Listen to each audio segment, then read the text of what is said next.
सलाम everyone and welcome back to Gol Roti. आज मैं बहुत इजी रेसिपी लेके आई हूँ। इसको आप चाहो तो ब्रेकफास्ट में खा लो, लंच में खा लो, स्नैक में खा लो। बहुत जल्दी बनती है और ये बहुत मजे की है। आप इसमें बहुत सारी वेरिएशंस कर सकते हो। आज मैं बना रही हूँ, इसका नाम मैंने खुद ही आजाद कर लिया है, potato pockets, cheesy potato triangles, you name it, जो दिल चाहे इसको बुला लो। तो चलो जी, इसको ना बनाना शुरू करते हैं। इसके दो हिस्से हैं। एक पार्ट जो है उसमें हमने बनानी है डो, जो कि बहुत इजी है। सबसे पहले मैंने क्या किया कि मैंने एक बोल लिया, उसमें मैंने डाल दिया 3 कप मैदा। उसके बाद इसमें जाना है 1/4 कप दूध का, और उसके बाद 1 टेबलस्पून इसमें रूम टेम्परेचर पे मक्खन जाएगा। मैंने धूप में रख दिया था तो वो खुद ही सॉफ्ट हो गया।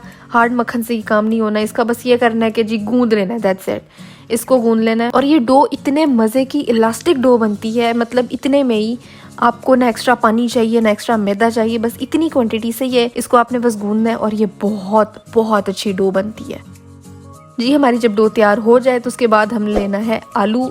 1 आलू लिया था मैंने, उसको छील लेना है और फिर उसको कर लेना है मैश।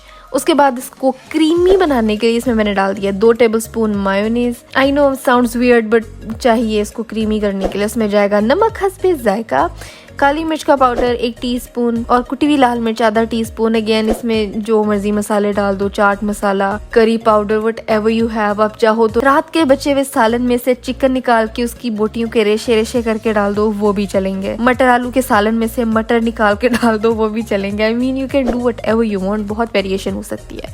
फिर इसको मिक्स करके रख दिया साइड पे और फिर जो हमारी डो थी उसको हमने बेल लेना है। अच्छे से इसको बेल लेना है, पतला कर लेना है। इसकी बेस पे मैंने लगा दी चीज़, मोज़रेला चीज़ थी, आप कोई भी यूज़ कर सकते हो। और उसके ऊपर मैंने लगा दी आलू की तह। पहले मैंने चीज़ लगाई, फिर आलू लगा दिए। अगेन आप जो मसाला बनाओगे आप इसमें वो रखोगे। अच्छी तरह से मैंने इसको किया फ्लैट और दूसरी तरफ भी मैंने डाल दी cheese. I mean there is no such thing as too much cheese. आप चाहो तो चीज़ के अंदर भी सीजनिंग कर सकते हो। उसके बाद हमने साइड्स को उठाना है और इस तरह से उसको कचौरी की शेप दे देनी है। ह्यूज कचौरी इस तरह से इसको अच्छे से बंद कर देना, प्रेस कर देना। डो बहुत अच्छे से आपस में चिपक जाएगी, आपको मेहनत करने की ज़रूरत नहीं होगी। इसको बस हाथों से ही ना मैंने हल्का फुल्का सा प्रेस करके इसको फ्लैट करने की कोशिश की है, मतलब कि थोड़ा सा ना ज़्यादा इसका साइज़ हो जाए, थोड़ी बेल जाए, you know what I mean. उसके बाद इसको उठा के ना मैंने पैन में डाल दिया। इसको मैंने कवर किया और मैंने इसे कुक किया कोई 5 से 7 मिनट के लिए। 5 से 7 मिनट बाद इसका ढक्कन उठाया, मीडियम लो आंच पे इसको कुक किया और बहुत अच्छा सा कलर आया हुआ था। दूसरी साइड को भी इतना ही कुक किया, 5 से 7 मिनट तक दूसरी साइड को भी कुक किया। और जी आपकी दोनों साइड्स बहुत खूबसूरती से पक चुकी हैं।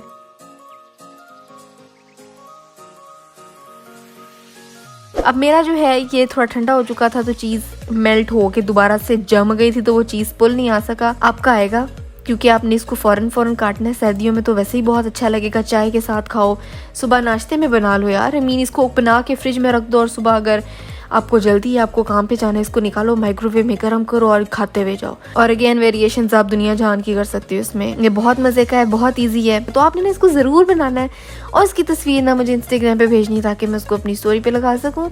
और आज के लिए बस इतना ही था। मेरी लास्ट वीडियो ये रही, यहाँ देखो, सब्सक्राइब यहाँ करो। मेरा पहला चैनल है सनस बकेट, उसको भी सब्सक्राइब करो। अगली वीडियो कौन सी होनी चाहिए मुझे भी बताओ और मैं मिलती तुमसे अगली वीडियो में एक नई रेसिपी के साथ।